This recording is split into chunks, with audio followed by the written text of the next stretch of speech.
Hi guys, good morning. এখন essay হয় 60 days.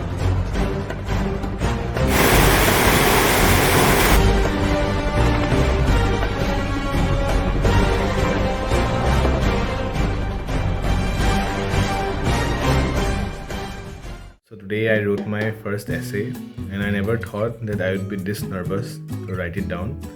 Generally page fill কৰাত মই ভালে হয় মানে উল্টা পুল্টা যি টি বস্তু লিখি দিব পাৰোঁ বাট আজি আই ডোণ্ট ন' বহুত নাৰ্ভাছ আছিলোঁ বহুত মানে ইভেন দো ইনিচিয়েলি ভাবিছিলোঁ যে it would be very easy কাৰণ মই এনেকৈ ইউটিউবত ভিডিঅ' কিছুমান চাইছিলোঁ য'ত মানে কয় ব্ৰেইন ষ্টৰ্ম কৰিব লাগে কিছুমান টপিকছ লৈ পেলাই চ' মানে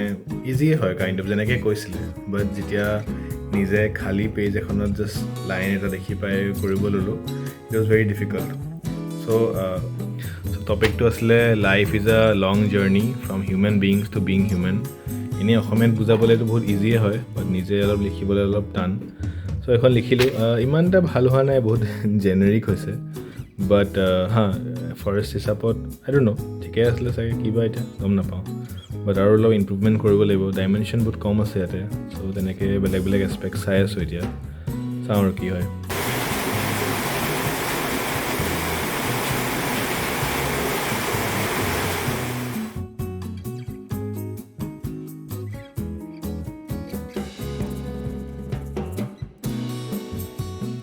UPSC টপাৰ্ছ কপি কেইখনমান পঢ়িলোঁ মই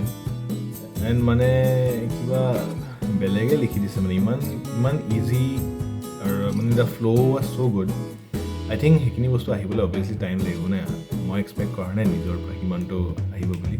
বাট I mean they write actually good essays মানে মই নিমেশ প্ৰধান ছাৰৰ এখন এছে দেখাব খুজিছোঁ চ' টপিকটো হয় এইটো ভিজনৰ ৱেবছাইটত আপোনালোকে পাই যাব টপাৰ্ছ কপি তো ইয়াতে কৈছে যে mind all logic is like a knife all blade it makes the hand bleed that uses it মানে সেই ব্লেডখন মানে mind all logic is like a knife all blade it makes the hand bleed that uses it ঠিক আছে এতিয়া বুজিবলৈ অলপ টান ইভেণ্টটো বহুত টপিক আছিলে বাট হি চ'জ দিছ ওৱান এতিয়া ষ্টাৰ্টিংটো চাব কিমান ডাইনামিক হয় মানে So on a fine yet mundane morning, while reading through the newspaper, Alfred Nobel stumbled upon his own obituary. So it Alfred Nobel কথা কৈছে ঠিক আছে তো তাৰে obituary আৰু কিছুমান টপিক দিলে দেন সি সেইটো ৰিলেট কৰি পেলাই হিউমেন চিভিলাইজেশ্যনৰ কথা ক'লে মানে নবেলটো জেনেৰেলি সেয়া বনাইছিলে ডাইনামিক বনাইছিলে চ' সেইটোৰ পৰা আকৌ তেওঁ নবেল প্ৰাইজৰ কথা আহিলে পিচ প্ৰাইজবিলাক এইবিলাক কথা আহিলে সেইবিলাক অহাৰ পিছত তেওঁ মৰিয়ান এম্পায়াৰমেণ্ট মৰিয়ান এম্পায়াৰৰ কথা আহিলে তাৰপিছত এইবোৰ গৈ গৈ আকবৰ চাকবৰ এতিয়া মানে সেই কণ্ট্ৰাষ্টিং ফিচাৰ ঠিক আছে আকবৰ ঔৰংজেব তাৰপিছত মণ্ডেলা আৰু মুগাবে তাৰপিছত অবামা ওছামা এতিয়া এইবিলাক ছাইডত যিকেইটা আছে সেইকেইটা বেয়া মানুহকেইটা আৰু লেফ্টত থকাকেইটা ভাল তই লিখিছে বাট why are the logics of Akbar, Mandela and Obama cherished but not the letters মানে এনেকুৱা লাগিলে পঢ়িয়ে থাকিব মন গৈছে এনেকুৱা তাৰপিছত এৰিষ্টটলৰ কথা আহিলে ফিলচফিকেল আইডিয়াজো আহিলে I mean no' wonder he is rank 2 but মই বহুত কেইখন এছে চালোঁ কালিৰ পৰা মই বহুত এনালাইজ কৰি আছোঁ এছেবিলাক কেনেকৈনো লিখে কিনো কৰে ইভেন ইউটিউবত এটা ভিডিঅ' আছে স্মৃতি মেমৰ ভিজনাৰীজ সেইটোও আপোনালোকে চাব পাৰে ভালে হয় তো ইমানটো বস্তু চাই মেলি মই এটা বস্তু বুজি পালোঁ যে the people who write good essays also' score good in ethics compulsory নহয় but generally but the thing is that লেংগুৱেজটোতো এনেকুৱা মানে বহুত ফ্লাৱাৰী লেংগুৱেজ নহয় মানে মই যেনেকুৱা ভাবিছিলোঁ আমি যে ভাবোঁ ন যে ইংলিছ লিখিলে মানে একদম ফ্লাৱাৰী লেংগুৱেজ হ'ব লাগিব বা একদম হাই ফাই কিবা কিবি ৱৰ্ডছ দি দিব লাগিব এনেকুৱা নহয় যিখিনি টপাৰ আছিলে এতিয়া কিছুমানে কম ৰেংকত থকাও ভাল এছে আছে বাট মই জেনেৰেলি টপাৰ মানে 1 পৰা 10 ৰেংকলৈ চাইছোঁ আৰু তলৰখিনিও চাইছোঁ তো ডিফাৰেঞ্চটো হয় যে পিছৰ ৰেংকাৰখিনি মষ্ট অফ দেম ৱেৰ ইউজিং বহুত হাই ফাই কিবা লেংগুৱেজ আৰু বুজিবলৈ বহুত টান নিচিনা এইখন ভালো আছিলে বাট মানে বটম লাইন এইটোৱে যে চিম্পল এণ্ড বুজি পোৱা লেংগুৱেজটো কাম কৰি যায় যদিহে আপোনাৰ টপিকটোলৈ বহুত ক্লিয়াৰিটি আছে এণ্ড সেইখিনি এছে যিখিনিত মানে টপিকটো বহুত ক্লিয়াৰলি বুজোৱা হৈছে আৰু মানে বহুত বেছি কি কয় কেপটিভেটিং মানে গম পাইছে আপোনালোকে পঢ়ি থাকিব মন যায় তেনেকুৱা টাইপ যদি আছে আৰু বহুত যদি ডাইমেনশ্যন টাচ কৰা গৈছে তেতিয়াহ'লে I think that is a very good essay so' সেইটোৱে আৰু মই চামাৰীটো সেইটোৱে আৰু আই থিংক কামটো কৰিব লাগিব মানে এনেকৈ পঢ়ি গ'লেই নহ'ব অবভিয়াছলি বহুত কেইখন এণ্ড দুখনমান এছে পালোঁ য'ত মানে GS নিচিনাকৈ লিখিছে মানে দে ৱাৰ ইণ্ট্ৰ বডি কনক্লুজন বাট যিটো বডি পাৰ্ট আছিলে তাতে মানে GSৰ নিচিনাকৈ যেনেকৈ ভাবি লওক কিবা এটা ডাইমেনশ্যন আছে তো GS 1ৰ পৰা ডাইমেনশ্যন দিছে দেন GS 2ৰ পৰা ডাইমেনশ্যন দিছে দেন GS 3ৰ পৰা ডাইমেনশ্যন দিছে তো তেনেকুৱাও আছে মানে সেইটো অবভিয়াছলি বেলেগ বেলেগ তাহাঁতৰ নিজৰ ষ্টাইল হ'ব বাট কামটো কৰিব লাগিব মানে সেইটোতো গম পাইছোঁ আৰু লেটছ চি কি হয় দিনত পূৰা বৰষুণ আৰু এতিয়া পূৰা চোকা ৰ'দ অলছ' গাইজ মোক